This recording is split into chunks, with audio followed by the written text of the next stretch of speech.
Jeremy's Fifth Bot. Welcome to the Chair Reviews. Chair Reviews. Great things. Welcome to the Chair Reviews. Sorry I was away last week. I was ill and really drunk. Oh, and I was kidnapped. Kidnapped as well. Greetings. Here you are. And here I am. Another exciting episode of this thing. So, straight off, forgive me, a little bit of a catch up first off. A film I did see last week. Yeah, there was another reason I didn't do it last week, because it's a struggle really with the endless supply of drivel that is February. Just bad films. But I did go and see one last week, and I'm going to tell you about it now, and it is called Project Almanac. A nod, surely, to Gray's Sports Almanac from Back to the Future 2, the excellent Back to the Future 2. that's what its name is. Yeah, Project Almanac. A film about a bunch of students, kind of geeky students, who they go up to their loft, find a video camera. Oh yeah, I forgot about that. They find a video camera, and the video camera's got stuff about an experiment on there that this boy's dad was doing. And it turns out it's a time travel experiment. The boy's dad is dead. It turns out he was building a time machine. Hooray. Yeah. So what do they do? They're like hyper brilliant kids, and they complete his experiment, and time travel fun ensues. There are the geeky kids, and there's a kind of hot girl that gets roped into it. And yeah, so it's got a bit of Back to the Future about it. It's got a bit of, I guess, the Goonies about it, and a bit of the butterfly effect as well. Going back and changing things causes problems later, well, in the now. It's a bit like all of those films. Except it's not as much. It's certainly not got the charm of Back to the Future or the Goonies. And it hasn't got the menace of the butterfly effect, a film I still do like, although other people think it's pretty bad. But it's okay. The story, the problem with it, I guess, the sort of scattered cast, they don't get much time. Oh Christ, that's not the main problem, but we'll stick with that anyway. They don't get much time, and it centres on the main guy, and he is no Marty McFly. He's not a well of charisma. For, you know, you get a bit tired of these geeky kids in films that are actually really good looking. They don't exist, by the way. And he's just not enough, unfortunately. The second problem is, it's bloody hot in here. The second problem is that they sort of waste the premise to a degree. I obviously won't go into the third act, but you spend the first half an hour, 40 minutes with them sort of creating the machine and it not working, which is kind of admirable. You know, this is how things work or don't work. They have to go, but watching them go and buy more batteries and so is perhaps a bit of a waste. But then again, maybe that's a bit of a nod to the 80s films where things did take time. You know, you didn't go into the story in the first 7 minutes, or into the second act in the first 7 minutes. So yeah, so maybe that's not a massive problem. I guess the main thing, the point I was meant to be getting to, is that in the second act is kind of wasted. Now, this is an MTV film, and it's obviously made for teenage kids. And what they do with the going back in time is they go to big parties. They go to Lollapalooza, and they have loads of fun. But they have loads of fun for ages and ages and ages, until you're just going, okay, this is definitely what I would do as a 15-year-old. It's probably what I would do as a 39-year-old. But watching people just be at a party with thumping bass is a bit like watching people having a party when you're not there. It's just a bit tiresome, and it feels like a bit of a waste. There's not enough analysis of the time travel thing. There is in the third act, and you know, obviously, as I said, I won't go into that. There are some butterfly aspects to it, so there is that, and it's okay. The film's all right, you know. Yeah. Oh yeah, I forgot to say. Directed by a guy who I'd never heard of before. His name is Dean Israelite, which makes me say, oh, oh, Dean Israelite. Yeah, that had to be done. That had to be done. Yeah, it's okay. I'm going to say it's a low chair. Now, a low chair means there's nothing bad in the film, really. It's... You can watch it, it's fine, it's a way to spend your time. I wouldn't go out and seek it. You might watch it on an aeroplane. There's nothing bad in it, but it's like, at the end of the day, its parts don't equal the sum of what it could be, that old saying. So, yeah, Project Almanac, a low chair. The low chair gimmicks, high chairs are coming, they're on order. Not here yet.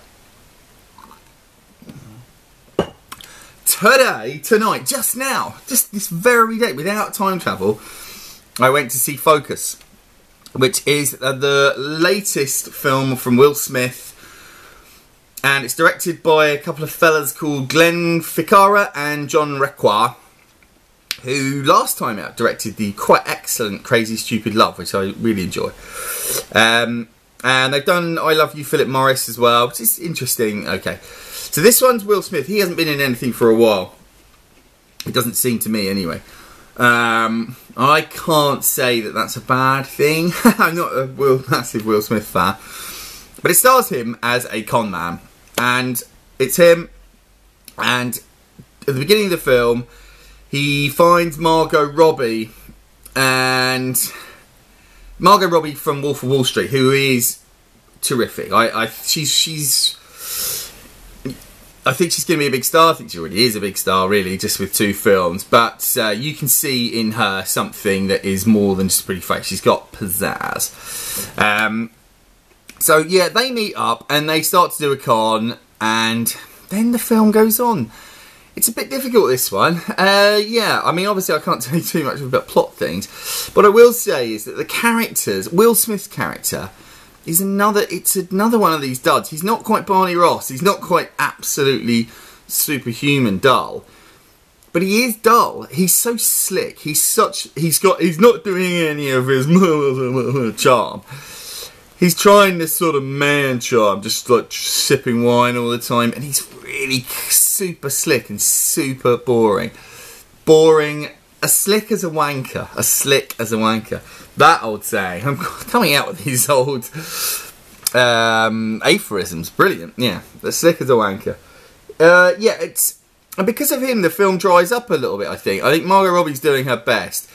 The characters, they change. Obviously, they're con people, but they change a little bit to suit the plot, and it kind of doesn't make any sense, really. Many of their actions don't make any sense, and that is a bother. And as people always say, if you're thinking about those things, that means the film doesn't work properly. And it doesn't work properly. The whole thing is a very smooth production, pretty glossy.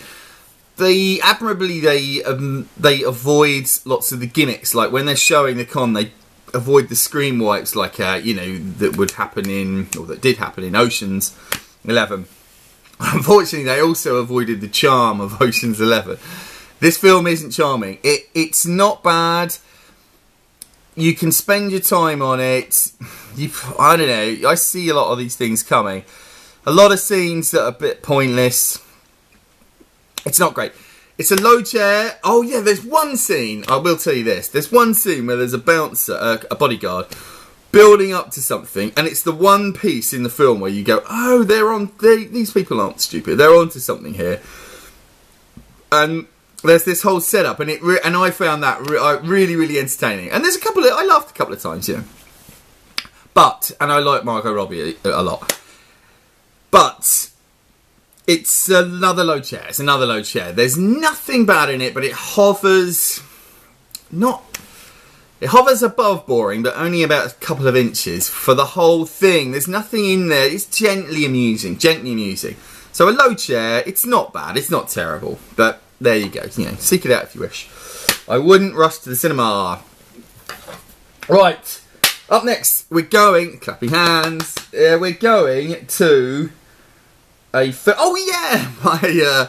my slick segues. Margot Robbie, The Neighbours production line, they sure do knock them out, reading off a script, as they did with Guy Pearce. It's not written on my hand. Guy Pearce from Neighbours. So, a film I saw on DVD about a week and a half ago was a film called The Rover. Now this, I was really looking forward to.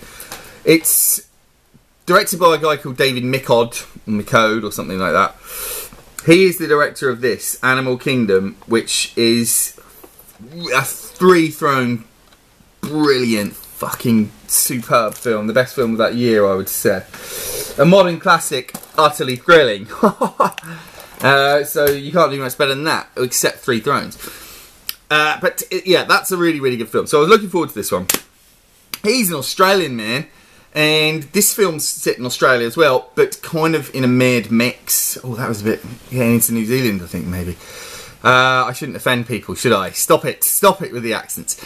It is set in Australia, in a slightly post-apocalyptic future. It doesn't explain what's happened, it's not really important. It doesn't even talk about any events or anything like that. It sticks to a very, very simple story, which is of Guy Pearce is a man in a pub. Some criminals come. The kind of Robert Pattinson's in it as well, our Pats. Some criminals come, one of whom is Scoot McNairy, who is he's an indie kind of gem. He's in lots of things, Monsters, Gone Girl he was in recently. Yeah. They come along, they crash their car in a really excellent car crash that you see from the inside. It's very well done. And then they nick Guy Pearce's car. And you shouldn't nick Guy Pearce's car, it turns out. He's a mentalist. And one of the criminals is our Pats, Robert Pattinson. Let's not do that silly thing. It's Robert Pattinson, and he's left with him. So Guy Pearce takes Robert Pattinson and chases after the bad guys relentlessly. I'm sure it should just he's the Rover. He is the Rover, but he's a relentless bloody Rover. He's the dog that keeps on coming. Yeah, Robert Pattinson is kind of this backwards. He's playing American, as is Scoot McNairy, who is his brother in the film. Yeah, and Robert Pattinson is playing this really weird, whacked out guy who doesn't know an awful lot of what's going on, or doesn't seem to, and speaks in these odd kind of. It's kind of that classic character. What's that Kate Winslet film and Leonardo DiCaprio one? Something Avenue. Oh, what's it called? Revolutionary Road. Revolutionary Road. In that, I'm all with the names here. In that, the guy from the other thing plays this classic character. What's his name? Michael Shannon. Michael Shannon. He plays this character. It's the idiot savant. It's the guy who kind of knows who looks at the scenery kind of in a picturesque. He sees things in pictures, kind of that sort of thing. Knows all these old phrases.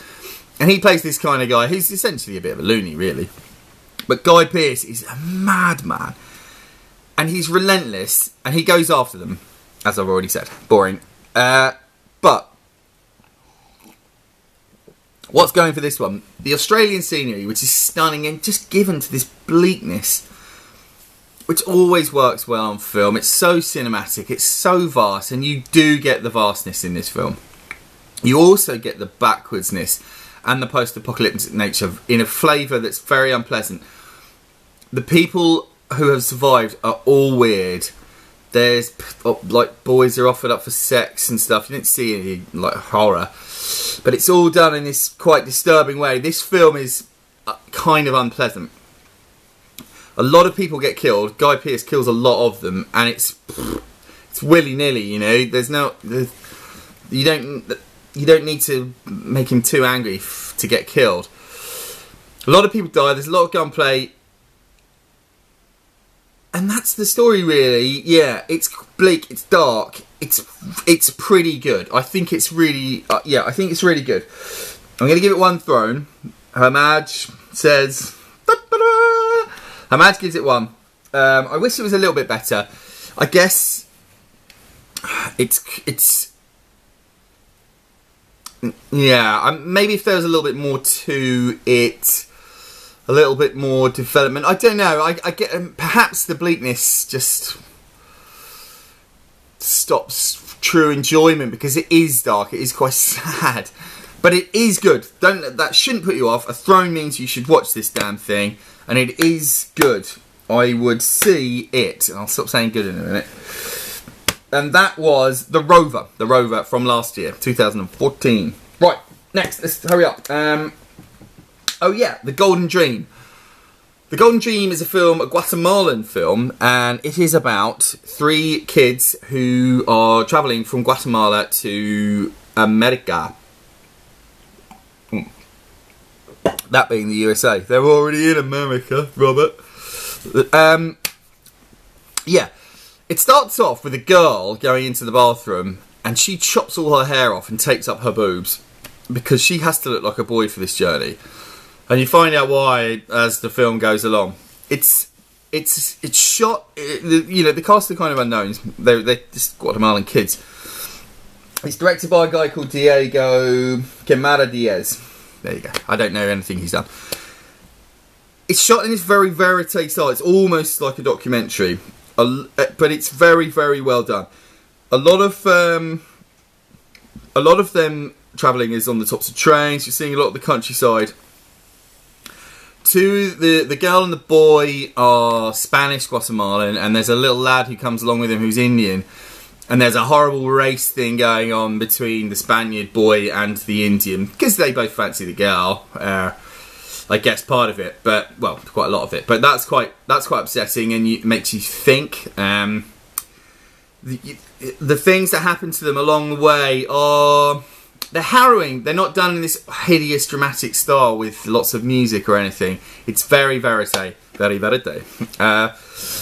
Yeah, they are, but they are harrowing, and it's constantly making you think. These people doing this journey, trying to get to the US, this golden paradise, which they know it isn't. You know, you're half likely to get shot crossing the border, and even when you get to the US, you're going to be working at McDonald's at best. At best, McDonald's would be the golden dream, probably. Haha, the golden arches, golden dream, like it. It's very good. I can't tell you much more about it, 'cause that's kind of it. I wouldn't want to spoil anything. You know, their relationships change as they go along in a very pleasing way that's never silly. There's never any massive reconciliation. But the hardships that they go through are really worth seeing. The bastard fuckers who are along these lines mining these people for... You know, they don't have anything, for Christ's sake, you cowardly scum. And it shows that, and it is really good. And I'm going to give it 2 thrones. The Royal Seal of Approval, 2 thrones. A match has 2. It's really, really excellent. I'm not sure how many times I would want to see it again, but it's just a thing that you perhaps ought to see. You know, it is almost documentary. But the actors in it, I think, do a creditable job. They're more than creditable. They do a superb job of conveying this resilience and, you know, this will to get there. Very, very good. The Golden Dream, that is. The Golden Dream. I would say it in Spanish, but I cannot. Something de oro. Right. The last one. Oh, I've forgotten my classics for the attic thing. Shall I even do it? Yeah. No, I'm not even going to do it. I am going to say instead, that's it. A little bit about the Oscars. The Oscars, Eddie Redmayne, well done, hats off, good performance, in a solid film, fine.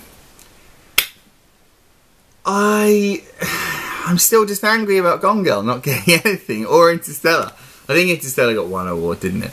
Yeah, sod the Oscars, fuck him. I said I didn't like it before, and I'm not going to like him here. But here's to any of my crew who did watch it. I didn't watch them this year, because I was that annoyed. So the other thing is Mr. Spock. Mr. Spock's died. Leonard Nimoy died at the age of 83. Mr. Spock.